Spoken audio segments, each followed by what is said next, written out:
On a un peu tous les publics, hein. On a un public urbain, hein, comme je vous le disais, qui va circuler, que ce soit pour aller au travail, que ce soit pour aller faire les courses au marché le matin, etc. Donc on a pas mal d'usages différents sur le vélo urbain.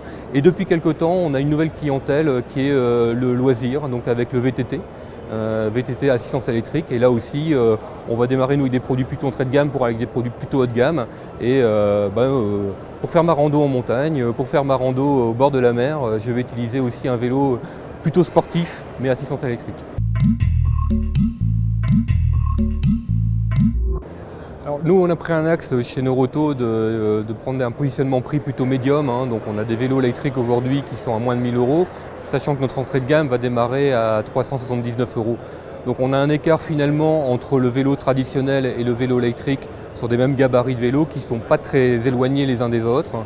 Et en général, le consommateur, quand on lui a donné l'occasion d'essayer un de nos vélos électriques, très vite franchit le pas de quelques centaines d'euros pour arriver sur un vélo assistance électrique qui lui permet d'avoir beaucoup plus de confort et beaucoup plus de souplesse pour circuler.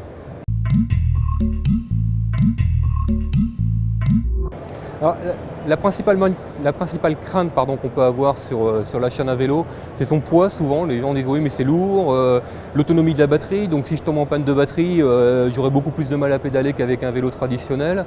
Et ils ne voient pas forcément tout de suite la valeur ajoutée que peut avoir l'assistance électrique.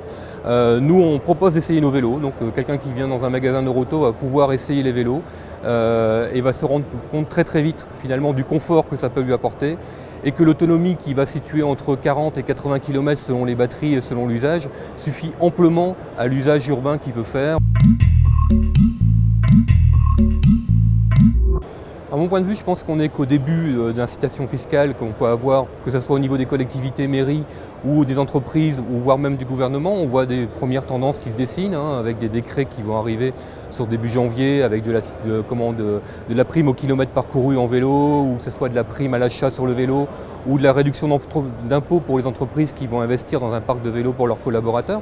Donc on est vraiment au début. En tout cas, on est sûr qu'il y a une prise de conscience qui est faite auprès des collectivités et des mairies, surtout au niveau des hommes politiques, qui est de dire aujourd'hui il est temps d'arriver sur de la mobilité beaucoup plus douce et en tout cas qui protège l'environnement.